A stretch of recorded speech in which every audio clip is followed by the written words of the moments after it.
अस्सलामुअलैकुम स्टूडेंट्स। अब हम अपनी आउटलाइन को बाकायदा शुरू करेंगे। पहला टॉपिक जो है हमारा series solution of the differential equation है। इसके लिए यानी इससे पहले हम देखेंगे कि हमने पढ़ा था लीनियर डिफरेंशियल इक्वेशन क्या होती है।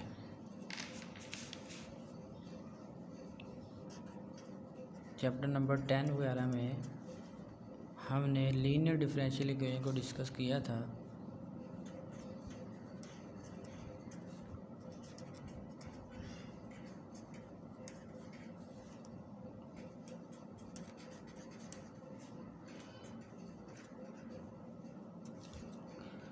अब लीनियर डिफरेंशियल इक्वेशन की स्टैंडर्ड फॉर्म क्या थी, ये हमने लिखी थी y double prime plus p of x into Y prime plus q of x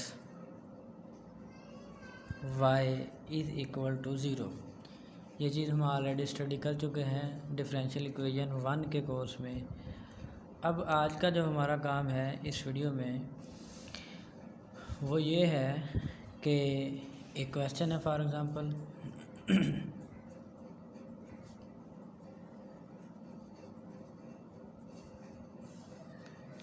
statement है कि हमने ऑर्डिनरी या सिंगुलर पॉइंट्स फाइंड करने हैं। Find the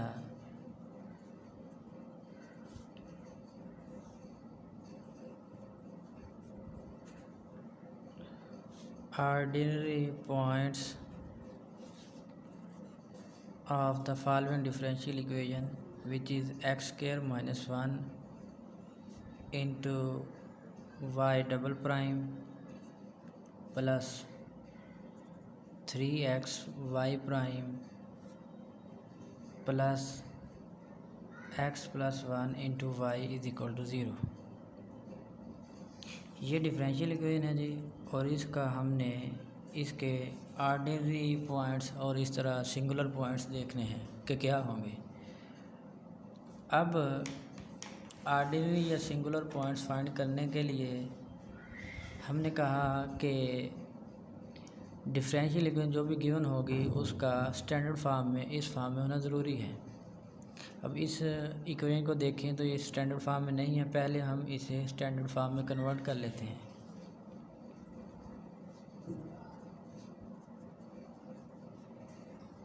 in standard form ये क्या बनेगी?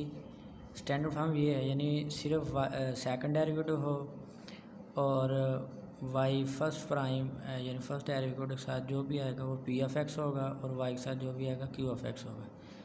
y डबल प्राइम के साथ यहाँ इसका काफिशिएंट सिर्फ 1 होना चाहिए, लेकिन यहाँ काफिशिएंट क्या है? x square minus 1। इसे 1 करने के लिए हम डिवाइड कर देंगे x स्क्वायर माइनस 1 पे ही y double prime plus 3x over x square minus 1 plus ऊपर है x प्लस 1 और नीचे आ जाएगा ये X square minus 1 into Y which is equal to 0।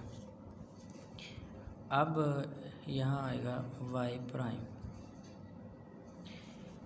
अब इस इक्वेशन को अगर मैं नाम दे दूँ 1 का और इसे 2 का, अब ये स्टैंडर्ड फॉर्म में है। इक्वेशन नंबर 2 इक्वेशन नंबर 1 के फॉर्म में है। यहाँ से p ऑफ x की वैल्यू अगर हम देखें क्या होगी? p of x is equal to 3x upon X square minus 1 while the q of x is x plus 1 upon X square minus 1। ये मज़ीद सिंप्लीफाई हो सकता है। इसे क्या लिखेंगे? एक्स स्क्वायर माइनस 1 को लिखते हैं x plus 1 and x minus 1। ये सिंप्लीफाई होकर क्या बनेगा? 1 ओवर एक्स माइनस 1। अब हमारा काम है ऑर्डिनरी पॉइंट्स और सिंगुलर पॉइंट्स फाइंड करना। पहले मैं सिंगुलर पॉइंट्स निकालता हूँ। सिंगुलर पॉइंट की मैं डेफिनेशन लिख दूँ कि सिंगुलर पॉइंट होता क्या है। डेफिनेशन मैं इसी के अंदर लिखने लगा हूँ, क्वेश्चन के अंदर ही।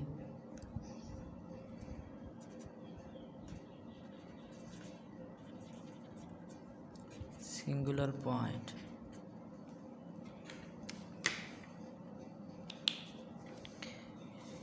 सिंगुलर पॉइंट वो पॉइंट होता है, यानी वो वैल्यू होती है जिस पर फंक्शन, ये पी ऑफ एक्स फंक्शन है एक्स में, इस तरह क्यू ऑफ एक्स एक्स में फंक्शन है, वो वैल्यू जिस पर फंक्शन की वैल्यू इनफाइनाइट आए।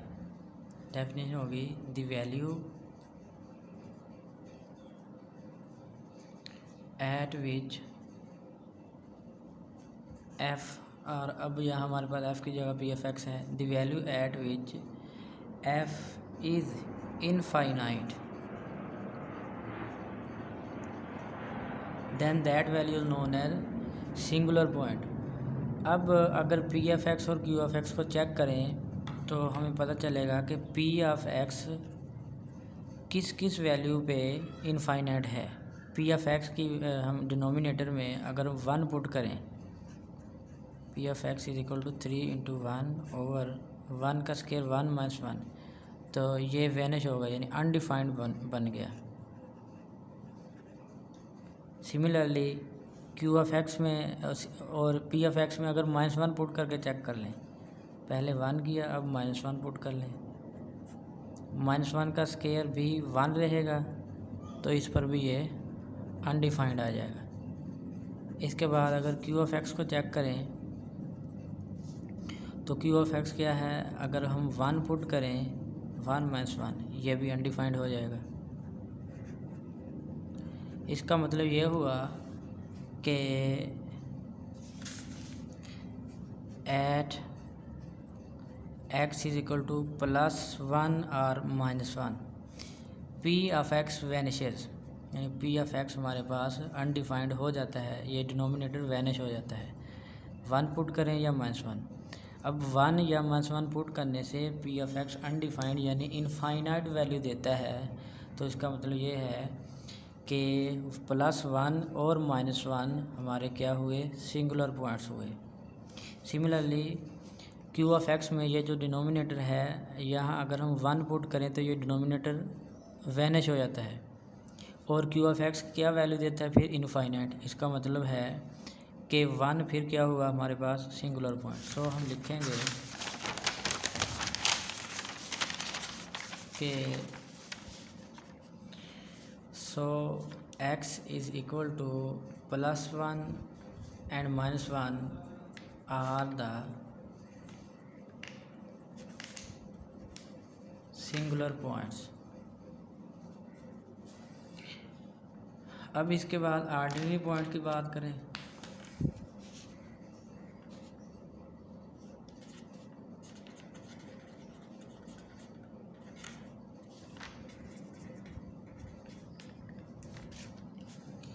आर्डिनरी पॉइंट वो पॉइंट होता है जिस पर फंक्शन की वैल्यू फाइनाइट आए। इसका मतलब क्या हुआ, अभी मैं डेफिनेशन लिख दूँ, दी वैल्यू या point eight which F is finite. अगर इनफाइनाइट होगी तो सिंगुलर पॉइंट होगा, और जिस पॉइंट पे वैल्यू फाइनाइट आए फंक्शन की वो ऑर्डिनरी पॉइंट होगा। इसका मतलब ये हुआ कि अगर हम पीछे वाले एग्जांपल पर गौर करें तो इसके अंदर पी ऑफ एक्स 1 और -1 पे इनफाइनाइट वैल्यू देता है।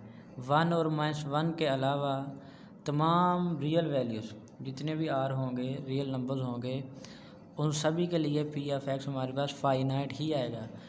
आप फॉर एग्जांपल पुट कर लें यहाँ 2 पी ऑफ एक्स में, अगर 2 पुट करें फॉर एग्जांपल, यही डिफरेंशियल इक्वेशन है, इसका पी ऑफ एक्स क्या है, 3x और x² -1। यहाँ 2 पुट करके देख लें तो क्या बनेगा, 3 into 2/2² -1, 6/4 -1, 6/3 which is equal to 2। ये वैल्यू फाइनाइट है, विच इज़ फाइनाइट। इसका मतलब है कि ये जो वैल्यू है 2, so x is equal to 2 is an ordinary point. इस तरह 3 भी ऑर्डिनरी पॉइंट होगा, यहाँ 3 पुट कर लें, -2 पुट कर लें, -3। यानी अगर हम सिंगुलर पॉइंट्स के अलावा कोई भी पॉइंट्स पुट करें और हमारे पास आंसर आए फाइनाइट, तो इसका मतलब यह है कि वो सभी के सभी पॉइंट्स ऑर्डिनरी पॉइंट्स होंगे। उम्मीद है आपको बात समझ आ गई होगी। अगर फिर भी कोई प्रॉब्लम हो तो आप पूछ सकते हैं।